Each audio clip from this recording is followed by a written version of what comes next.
My dad told me never to open the basement door after midnight. I finally found out why. I never believed in ghosts. Growing up, my dad had one strange rule that he never explained. No matter what you hear after midnight, don't open the basement door. Not don't go into the basement. Not don't play down there. Just never open the door after midnight. It sounded ridiculous. During the day, the basement was completely normal. It held old furniture, tools, dusty boxes, and our washing machine. Nothing unusual. Whenever I asked why, my dad would become quiet. Because some questions are safer unanswered. As a kid, I imagined monsters hiding downstairs. As a teenager, I figured he was just trying to scare me. Eventually, I forgot about it. When I was 24, my parents went on vacation for 2 weeks and asked me to stay at the house.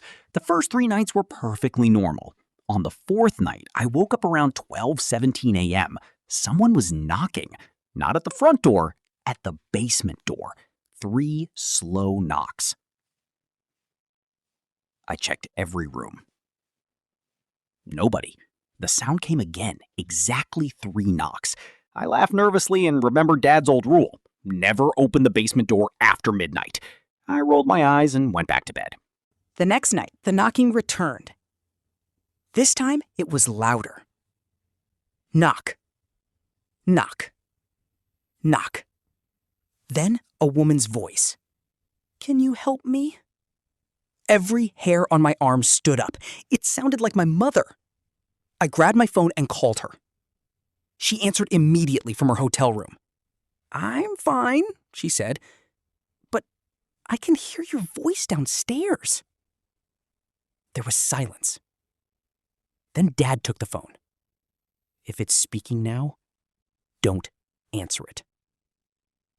My stomach dropped. "What do you mean, it?" "I'll explain when we get home." He hung up. The following night, I pushed a heavy bookshelf in front of the basement door. At exactly 12:17, knock. Knock. Knock. The bookshelf vibrated. Something on the other side wasn't knocking anymore. It was pushing. Then came my younger sister's voice. The next morning, I searched the basement while the sun was up. Everything looked ordinary. Until I found an old metal chest hidden behind shelves. Inside were dozens of journals. Every one belonged to my father. The oldest entry was dated 1984. I opened the basement door after midnight tonight. I thought my wife was calling me. It wasn't her. My hands started shaking. The next pages described something that copied voices. It learned memories. It became more convincing every year. It never lied outright. It mixed truth with lies.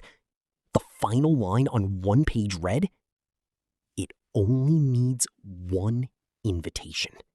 That evening, I stayed awake with every light in the house on. 12:17. No knocking. Instead, footsteps. They slowly climbed the basement stairs. One at a time. Then stopped directly behind the door.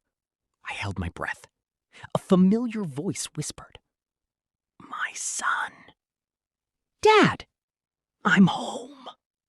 I looked outside. His car wasn't there. Then my phone rang. It was my dad. I'm still 4 hours away. The whisper behind the door became angry. It started banging. The entire house shook. Pictures fell from the walls. The doorknob turned violently. Then, silence. The next morning, claw marks covered the inside of the basement door. Not the outside. The inside. Something had been trying to get out. Or something had been trying to keep something else inside. When my parents returned, Dad finally told me the truth. 40 years earlier, the house belonged to a family of 5.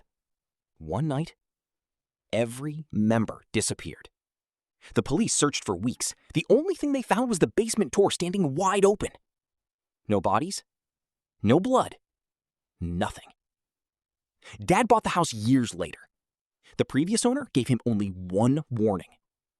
Never answer the voices. Of course, one night he did. He heard my mother's voice. He opened the door. He said there was another staircase that shouldn't exist.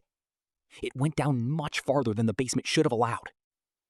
At the bottom stood something waiting in complete darkness. It smiled. It spoke with... I moved out a month later. Dad still lives there. Every year on my birthday, he calls me at exactly 11:50 p.m. He asks the same question. Is your basement door locked? I always tell him yes. Last week, he didn't call. Instead, at exactly 12:17 a.m., my phone rang. The caller ID said, home. I answered without thinking. There was only silence. Then I heard my own voice whisper, "Don't worry. I'm already upstairs."